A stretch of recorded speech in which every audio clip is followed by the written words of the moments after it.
Surat Maryam ayat berapa, Bu? 76.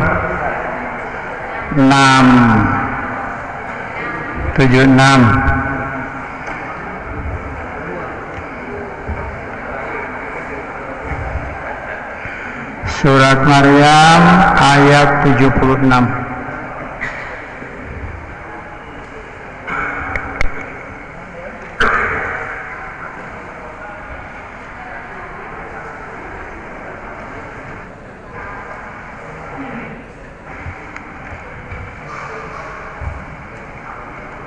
Ayat 76.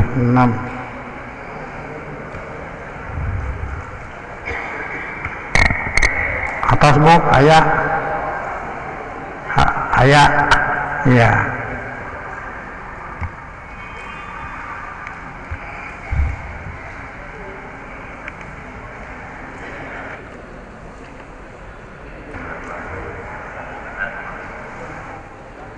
Wa yuridullahu allazina ihtadaw huda wal baqiyatus sholihat khairun inda rabbika sawaban wa khairu maradda. Afara'aital ladzi kafara bi ayatina wa qala lahu tayanna ma'lahu wa walada. Dua ayat saja dulu ya.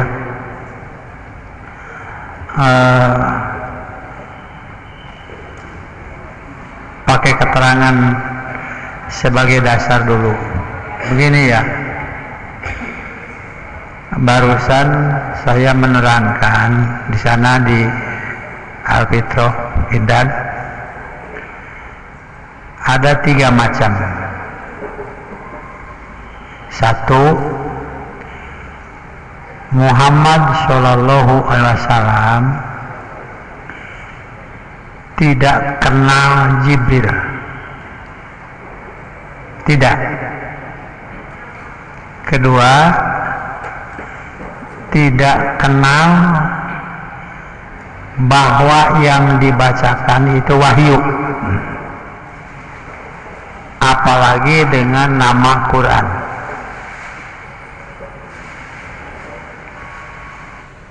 Nah, ketiga, bagaimana beliau bisa mengetahui 1, bahwa itu Jibril, 2, bahwa itu wahyu, kemudian bernama Al-Quran. Nah, yang ketiga ini yang paling berat, bahwa siapa saksinya bahwa beliau kedatangan sesosok manusia seperti itu.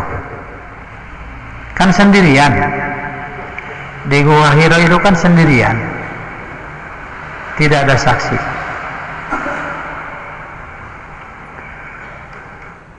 Nah, ketiga macam ini nanti diklarifikasi oleh Khadijah kepada seorang ahlul Injil. Khadijah itu orang pintar. Beliau sebagai saudagar besar, bukan hanya sebagai pedagang yang terbatas di negeri Mekah saja, ya ke Yaman, ya ke Habsyah, ya ke Syria. Jadi sudah ada pertukaran barang dengan kebutuhan yang ada di daerah-daerah itu.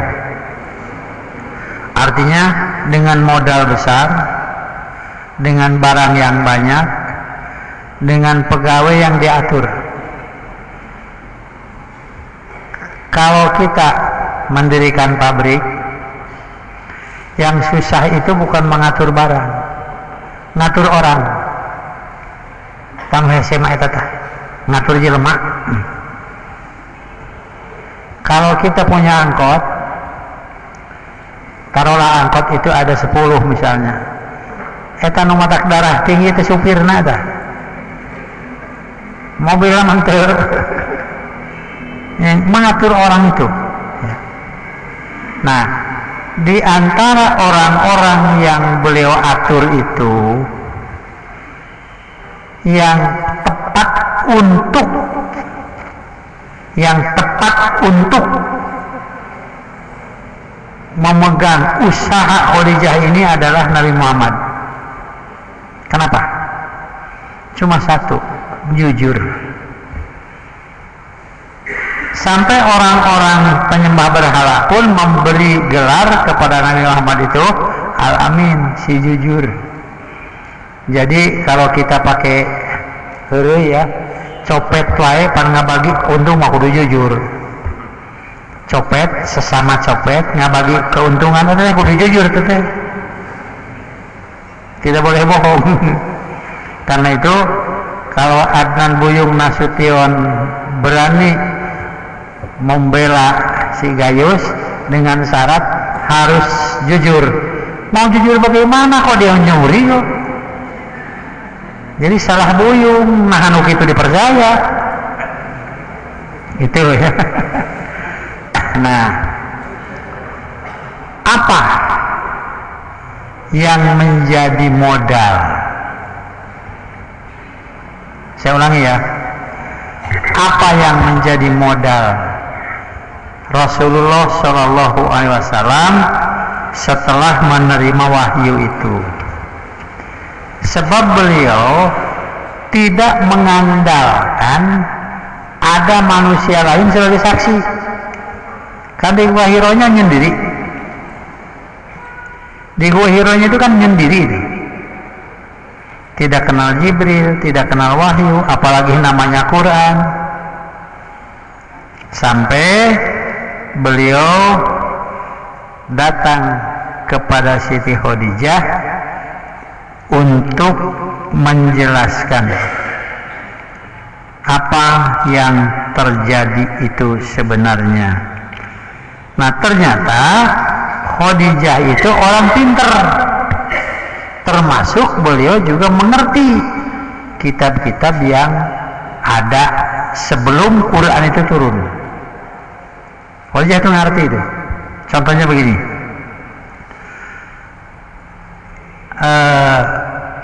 Setelah Nabi Shallallahu Alaihi Wasallam kehadiran malaikat Jibril yang datang sesosok manusia, laki-laki, rambutnya hitam, keriting, pakaiannya putih bersih, kasep,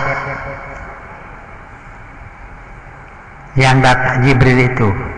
Nabi kenal? Tidak kenal. Tidak. Nah, setelah Jibril membacakan, terkenal kan surat Iqra dari 1 sampai berapa itu? 5 ya. Iqra bismi rabbikal ladzi khalaq, khalaqal insana min 'alaq, Iqra wa rabbukal akram, alladzi 'allama bil qalam, 'allamal insana malam ya. Ini yang 5 ini. Pokok itu ya. Nah, diterangkan saja kepada Khadijah. Bagaimana Khadijah menenangkan Rasulullah SAW. Karena apa? Sebab begitu datang ke rumah, Nabi itu badannya menggigil dan zammiluni, simutan sana simutan sieun. Kenapa takut? Kenapa takut? Karena tidak kenal siapa yang datang, dan baru beliau melihat manusia sesosok itu. Nah, Khadijah menenangkan Rasulullah SAW sebagai seorang istri painganku Allah dijodohkan. Karena waktu itu kan gadis juga banyak. Nabi itu sebagai seorang yang belum pernah punya istri, kan berumur 25 tahun. Kenapa ditakdirkan ke sana?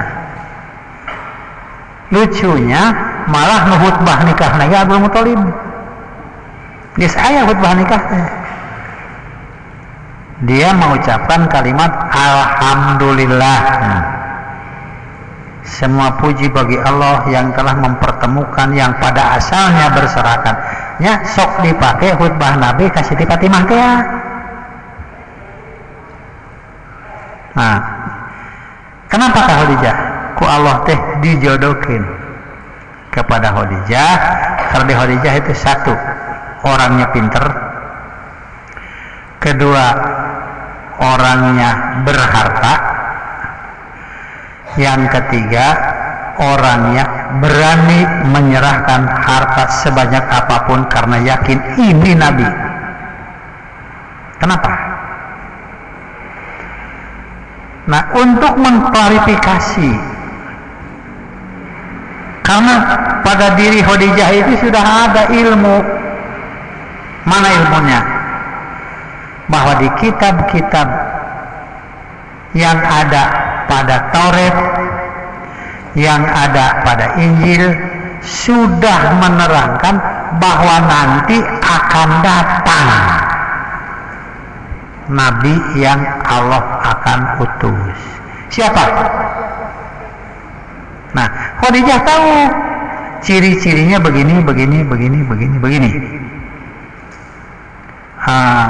Saya baca sebuah hadis ya dari Anas bin Malik, bahwa di pundak Nabi sebelah kanan itu ada cap. Kalau di Arab orang masuk ayat hiding ini, hiding. Di sini ada cap, di sini hitam, dan kalau dibaca di situ Muhammad Rasulullah. Itu Anas melihat sendiri itu. Cap di sini, di pundak sebelah kanan. Dalam hukum aurat berarti aurat laki-laki itu tidak seluruh badan.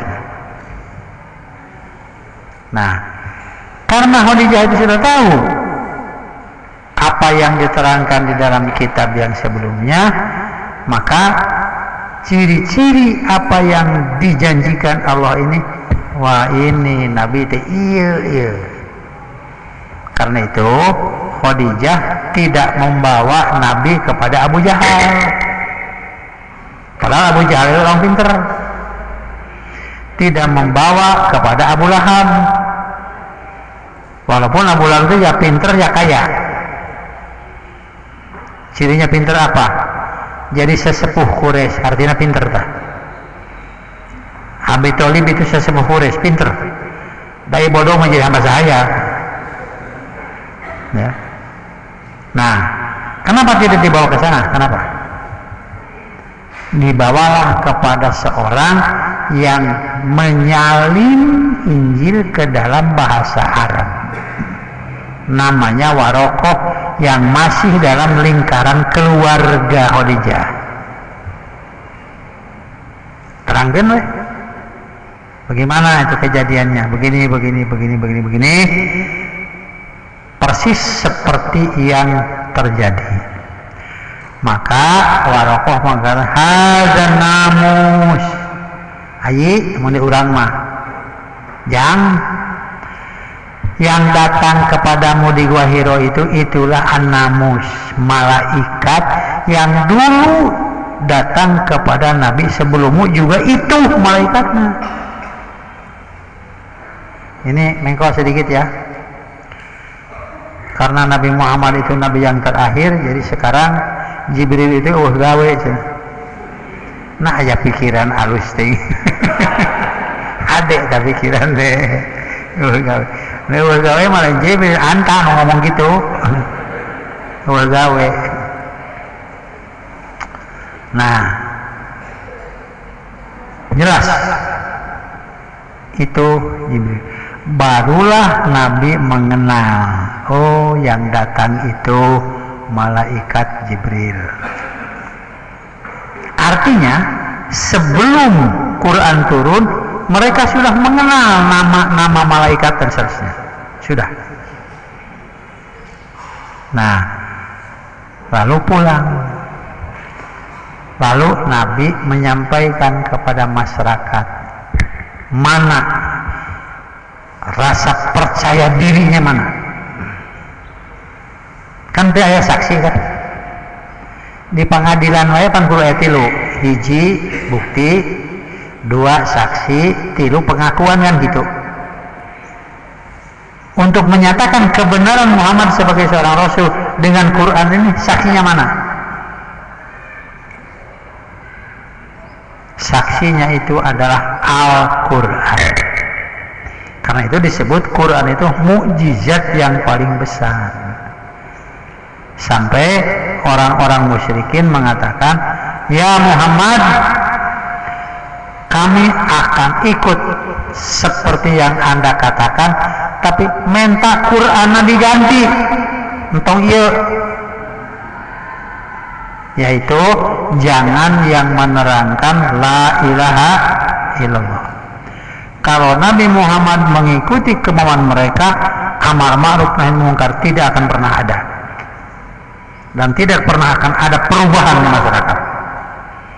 Karena itu para mubaligh, maaf ya, para kiai, para ustad, kalau sudah mengikuti kemauan umum, sudah repot datang. Beda tidak gang basok. Minta di ladaan. Ya cina kurang uyahan deh. Tengok kecap, jadi kecapan. Ada. Jadi tekudu masantren, tekudu ngulik. Tidak usah menunjukkan pendirian, tidak usah. Dan itulah sunnah Rasul Shallallahu Alaihi Wasallam. Nah, ayat yang sedang kita baca ini, ayat yang keberapa tadi itu?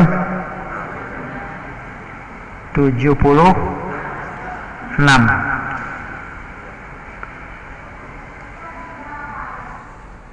Wa yazidullahu alladzina ihtadaw, dan Allah akan menambah pimpinan bagi mereka yang telah mengambil jalan Quran sebagai petunjuk. Wal baqiyatus sholihatu, dan amal-amal baik yang tersisa itu, yang tinggal itu khairun inda rabbika sawaban, lebih bagus menurut Tuhanmu pahalanya, wa khairun maradda, dan sebaik-baik kesudahannya. Jadi begini ya, yang diajarkan Nabi itu yang pokok ya,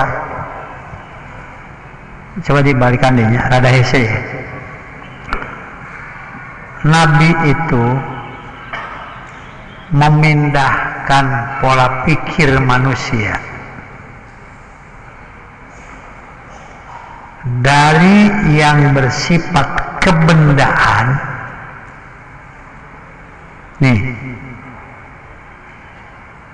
kepada bahwa akhirat itu lebih bagus.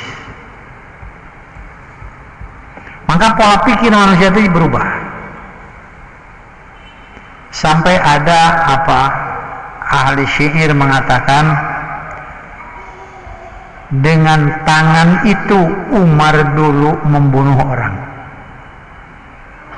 Setelah masuk Islam, dengan tangan itu juga Umar memperhatikan keselamatan orang. Satu contoh,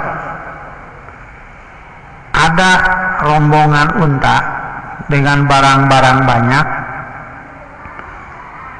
sudah, kalau dalam tarikhnya dikatakan sudah hampir waktu asar. Kata Umar, kalau kalian akan berangkat ke tempat yang kalian tuju, itu akan melalui satu tempat yang di situ banyak binatang buas. Jangan. Oleh Umar ditahan. Tidak boleh. Untuk menjaga keselamatan. Orang-orang yang membawa barang itu mengatakan, boleh kami tidak jadi berangkat ke sana, tapi siapa yang akan menjaga dan menyelamatkan barang-barang kami? Kata Umar, silakan kalian istirahat, aku yang bertanggung jawab. Kalau dulu orangnya dibunuh, barangnya diambil, anak sendiri saja dikubur hidup-hidup, anak sendiri dikubur hidup-hidup, sampai turun ayat-ayat yang mengenai urusan itu. Nah, setelah Umar itu Islam, dengan tangan itu juga Umar berani mempertanggungjawabkan keselamatan manusianya dan keselamatan barang-barangnya. Inilah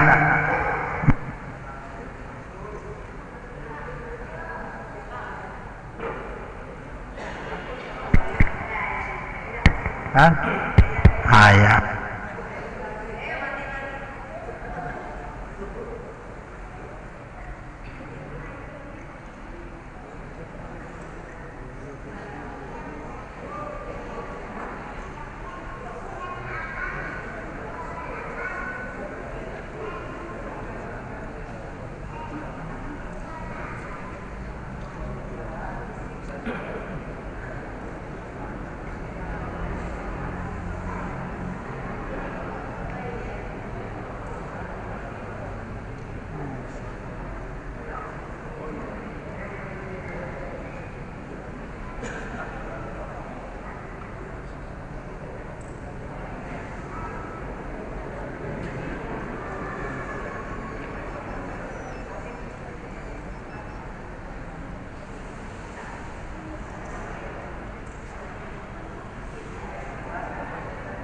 Kan? Urung.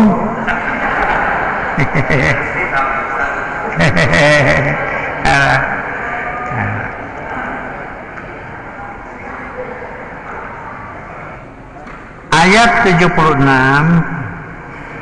wa yuridullahu allazina ihtadau hudan. Dan Allah akan menambah pimpinan bagi mereka yang telah mengambil jalan petunjuk.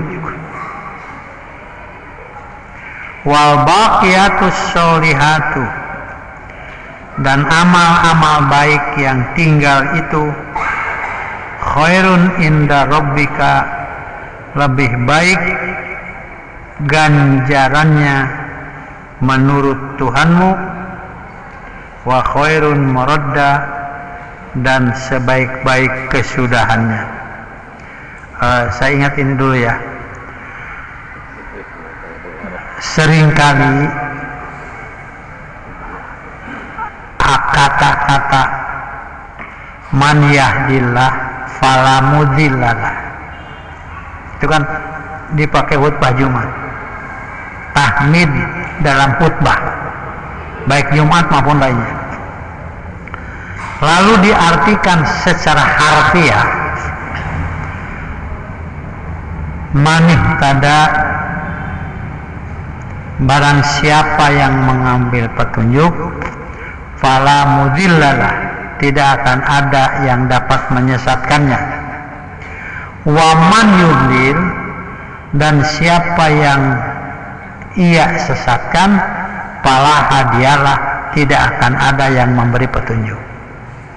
Secara harfiah, orang yang tidak mendapat petunjuk itu kehendak Allah. Orang yang mendapat petunjuk pun kehendak Allah. Nanti orang yang sesat pun kehendak Allah juga. Begitu makna secara umum dan secara harfiah. Padahal arti kata man yahdillahu fala mudhillalah, siapa yang sengaja memilih petunjuk Allah, maka tidak akan ada yang menyesatkannya, karena itulah pilihannya.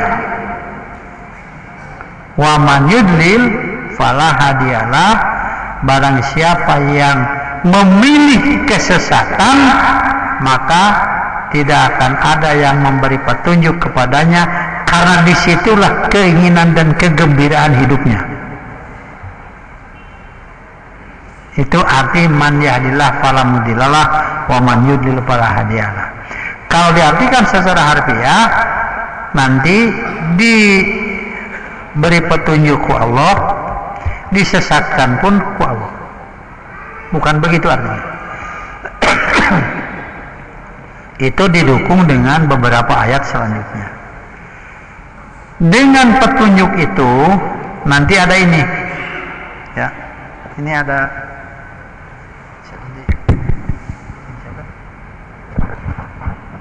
iya ada ayat, ya. Ini ada kata-kata al-baqiyatu as-solihatu, solihatu. Saya ingin menerangkannya agak panjang begini.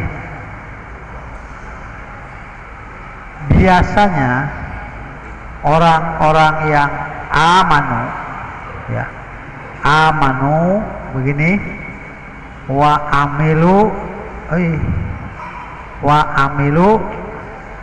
as-solihat, as-solihati nih. Orang-orang yang beriman dan beramal soleh ini sudah menjadi orang kaya, orang yang ghaniyun. Nah, orang kaya, kekayaannya apa? Orang yang beriman dan beramal soleh itu semakin banyak amal solehnya, semakin hebat, semakin kuat husnudzon billahnya. Itulah kekayaan. Tapi maafkan anak ulah saliwat. Karena itu yang dimaksud baqiyatus sholihat itu iya tah.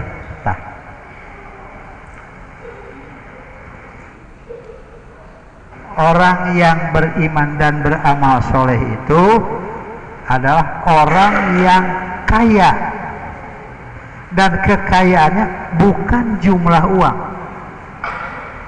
tapi pada dirinya ada husnudzon billah. Apapun yang menimpa dirinya, kalaupun ia tidak setuju, tetap tidak bisa berubah sangka baik kepada Allah. Dari mana ada? Artinya dia menjadi orang kaya. Dia memiliki sesuatu kekayaan yang tidak bisa dihitung dengan uang. Apa? Husnudzon billah. Pikirannya itu jernih, jiwanya besar, karena meyakini bahwa Allah itu benar.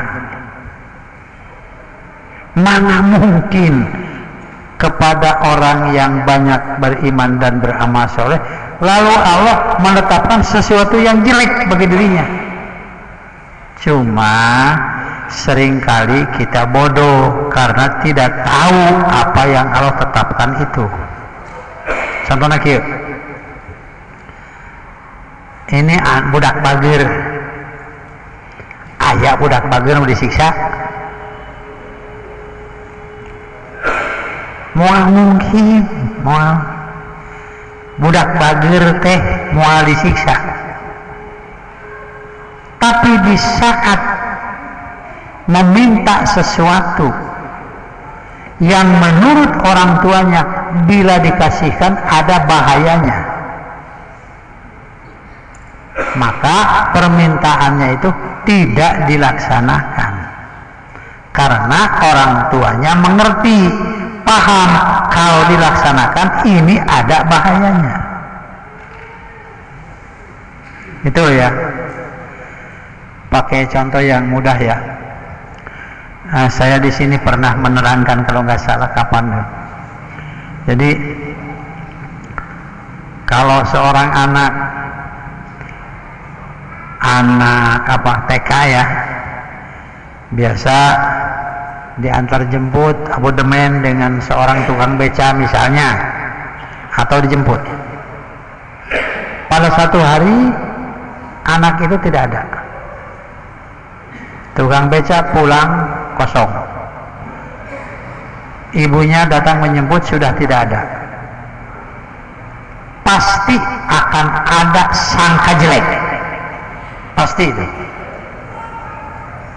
Mungkin ada yang nyulik, mungkin ada yang apa dan sebagainya, gitu ya. Nah ternyata waktu ayahnya pulang dari kantor sehabis waktu asar, dia bertanya, mana anak? Tidak pulang, telepon ke sana, telepon ke sini, susul ke sana, susul ke sini, tidak ada. Sangka itu semakin jelek. Sangka itu semakin jelek. Nah, sampai maghrib, sampai malam tidak pulang juga, bagaimana? Ibunya dan ayahnya tidak tidur, duduk berdampingan, suami istri sebagai ayah dan ibu. Bagaimana ya anak, bagaimana ya, begitu aja terus. Kemudian ke jamban, kemudian wudu, sudah wudu, kemudian salat, ngadoa lebih kecil, berdoa sampai nangis karena yang terbayang itu anak. Nah, pagi-pagi si anak itu datang bawa kantong. Ternyata pulang sekolah dia tidur, main-main, kemudian tidur di rumah tetangganya. Si tetangga tidak tahu ada anak orang lain di situ. Pertanyaan saya, kalau dia tahu anak itu ada di situ, kira-kira tahajud mual?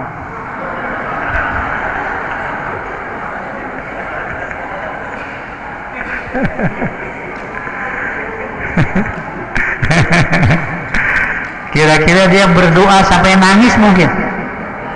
Tidak mungkin. Jadi kita seringkali berdoa kepada Allah sesuatu yang kita minta itu seringkali akui saja bahwa kita bodoh. Akui saja bahwa Allah itu alimun hakim. Wajib kita akui bahwa Allah Maha Tahu, Allah itu Maha Bijak. Adapun permintaan kita kepada Allah, silahkan. Berdoa itu ibadah, oleh Allah diberi pahala. Adapun isi daripada doa itu seringkali kita tidak tahu mengapa begitu. Gitu ya. Nah, di sini ada al-baqiyatus sholihat. Al-baqiyatus sholihat itu begini. Ya. Al-baqiyatus sholihat ini. Nah, eta teh sok disebut as-sodaqotu. As-sodaqotu, dan Nabi mengatakan paling tidak kulu ma'rufin sodaqotun. Kulu ma'rufin sodaqotun. Al-baqiyatus sholihat ini. Tapi jangan diartikan sodakoh itu ambil uang dari saku, ambil uang kasihkan, itu bukan sodakoh, bukan. Eta mah mere, eta mah. Ya, misalnya kita sedang makan di restoran, ada orang bawa gitar, terus nyanyi-nyanyi, ya kita kasih saja, sodakoh bukan? belum tentu sedekah, mungkin gandeng atau sok gitu. Gandeng ya. Nah, yang mana yang sedekah itu? Sedekah itu adalah nih, kul sodakollah. Ini tak iya ya, anu disebut millata Ibrahim tak iya. Katakan oleh Muhammad, Allah itu benar. Apa resikonya? Apa tanggung jawab kita setelah membaca kul sodakollah? Katakan oleh Muhammad, Allah itu benar. Kalau kita terkena sesuatu yang kita sendiri tidak senang, kadang-kadang malah menyakitkan, pertanyaan saja, apakah Allah? Sok balikan deh esenya ayo saya tauhid dan dia. Kalau ternyata terkena kepada diri kita sesuatu yang kita tidak senang, malah menyakitkan, pertanyaan saya, apakah Allah salah?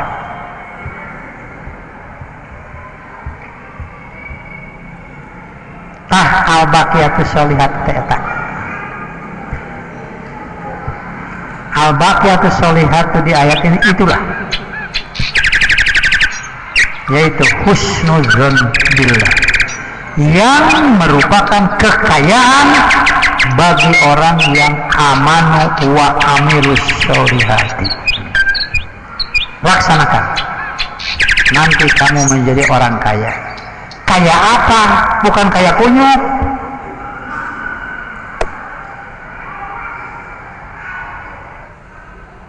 Tapi kekayaan batin. Al-gina ginan nafsi. Saya baru paham. Baca bolak-balik. Yang dimaksud dengan kekayaan itu adalah kekayaan batin. Berikan minyak. Sekali deh. Ini bisa didengar nggak nih? Bisa ya? Bisa. Ya. Telinga ibu bagus kan? Ya.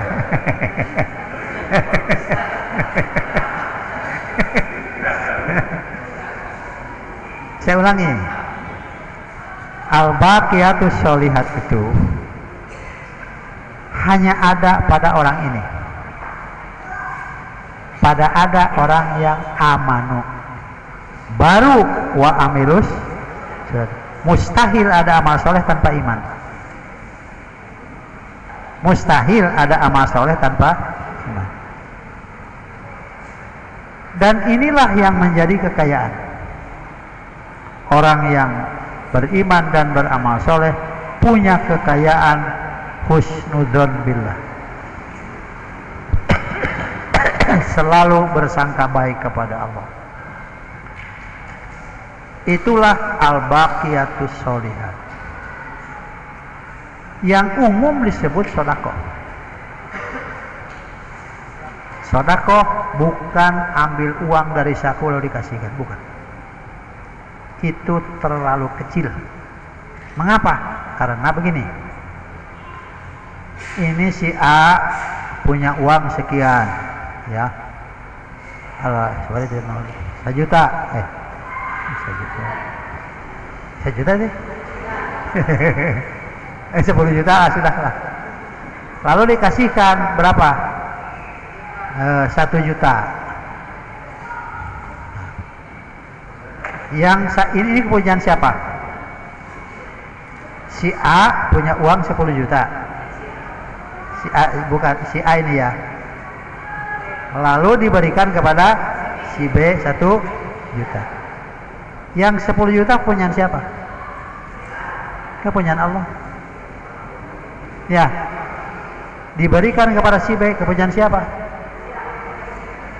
Si A punya uang 10 juta, diberikan 1 juta kepada si B, tidak pindah dari kepunyaan Allah.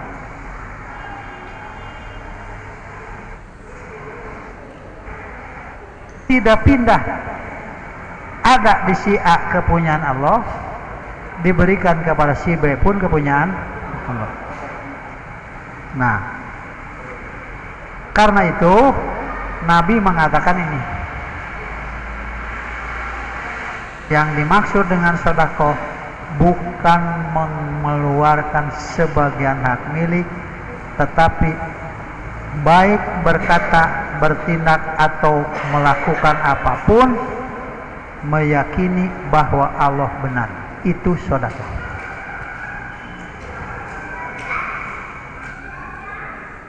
Mengucapkan, melakukan sesuatu dengan yakin bahwa Allah benar.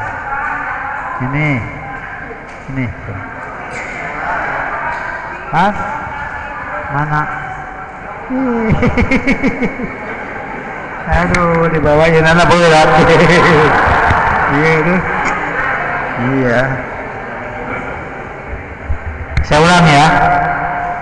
Sedekah itu mengucapkan atau melakukan sesuatu dengan meyakini Allah benar. Shadaqallah. Karena dengan pernyataan seperti itu, si A punya uang 10 juta, dikasihkan 1 juta, berkurang tidak? Jawabnya tidak berkurang, malah beruntung. Tapi dasarnya apa? Nah, karena itu Rasulullah SAW menyatakan, kullu ma'rufin shadaqatun. Apapun yang kamu anggap baik, lakukan dengan dasar karena Allah benar, maka itu nanti jadi sedekah.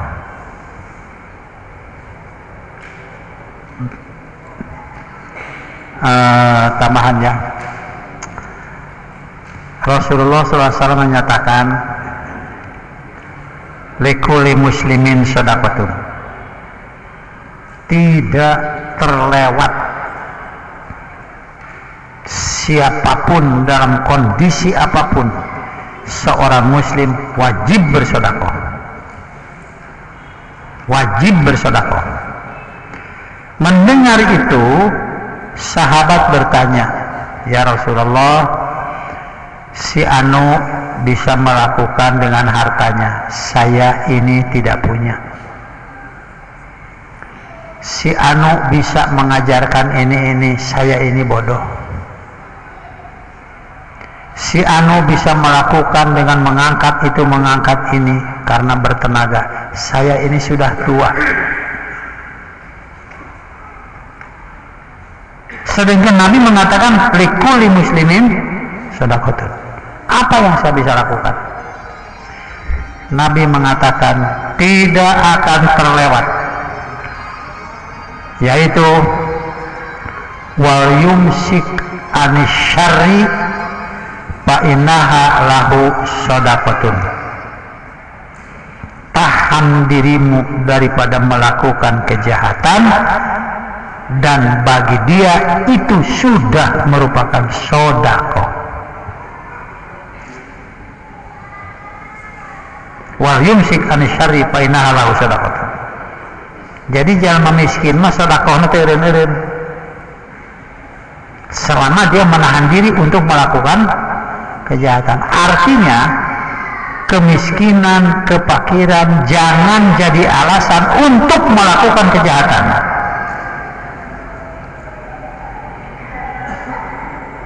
Sedangkan di negara kita sekarang disaksikan di tayangan televisi, di koran-koran, justru yang jahat-jahat mengambil uang rakyat itu bukan orang miskin.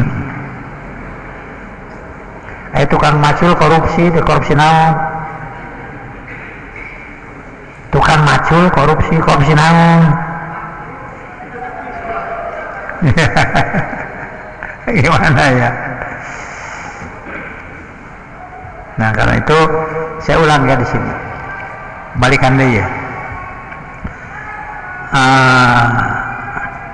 Kalimatna mana tadi teh ayat seberapa teh? Ayat 70 genep 76 ya. Ayat 76. Wa yazidullahu alladzina tadau hudan. Dan Allah menambah orang-orang yang mendapat petunjuk itu petunjuknya. Bertambah ilmunya, bertambah semangat melaksanakannya, bertambah semangat menyampaikannya. Semua itu nanti menjadi tambahan-tambahan.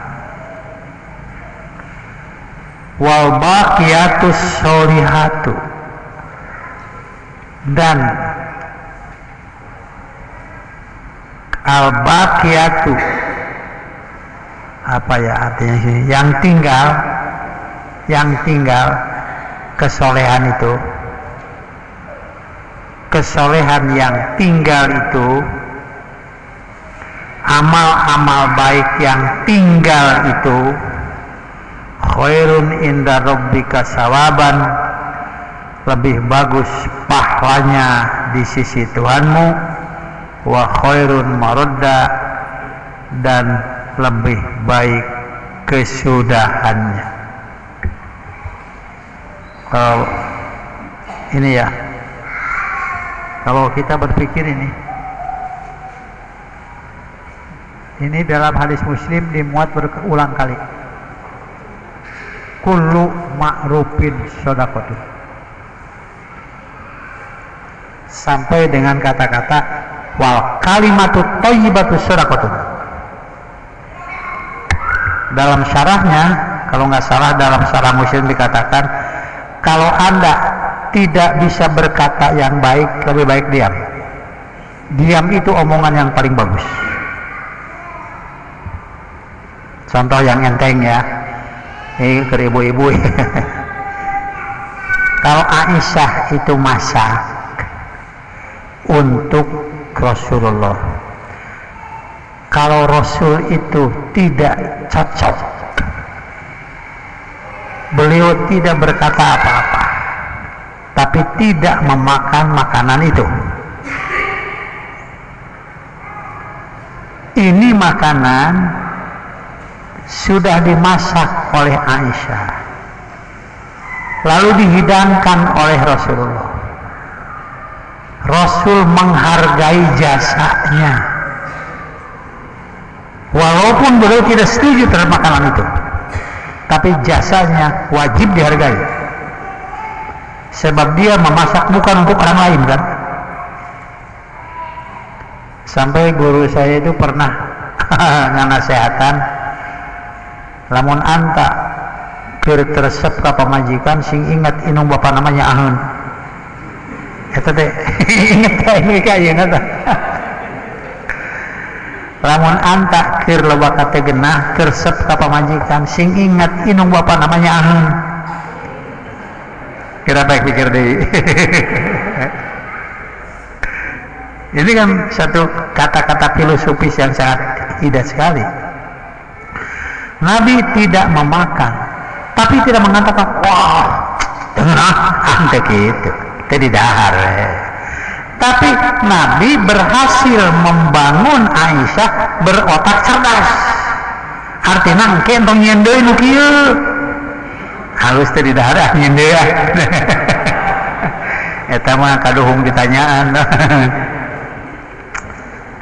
Jadi ada satu pepatah, kalau engkau tidak bisa mengatakan sesuatu yang baik, maka lebih baik diam.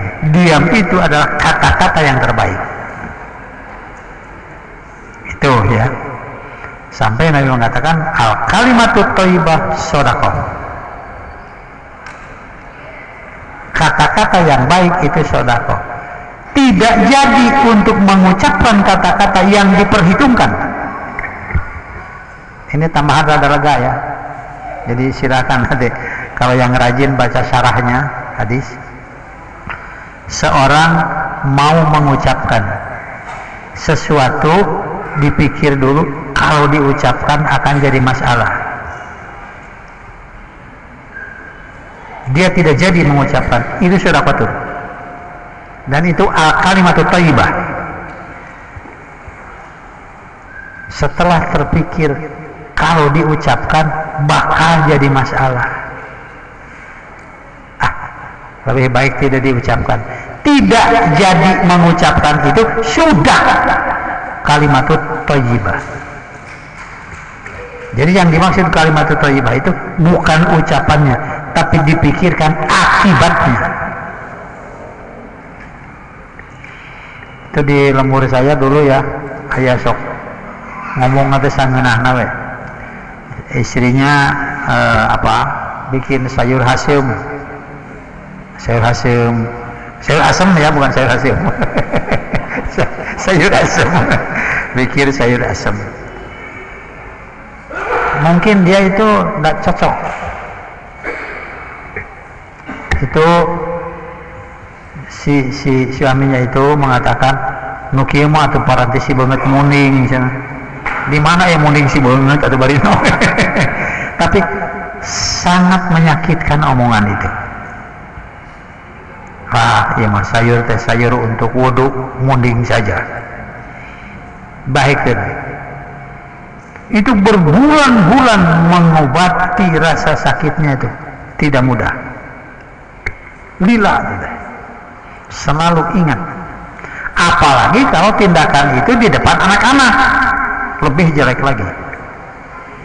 Jadi ayat yang saya baca ini sudah menunjukkan bahwa Allah akan menambah petunjuk bagi orang yang mengambil petunjuk Allah, dan ternyata wal baqiyatus sholihatu khairun inda rabbika sawaban wa khairun maradda, sampai dengan yang saya tulis bahwa al kalimatut thayyibah itu sedekatun. Tapi yang dimaksud bukan ucapan, memperhitungkan akibat daripada ucapan itu.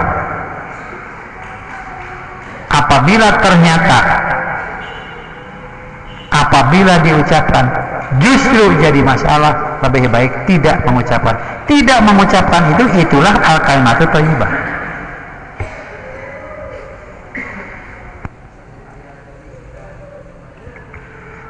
Satu ayat ini sudah mencakup masalah yang banyak. Nanti kita lanjutkan kepada yang dimaksud dengan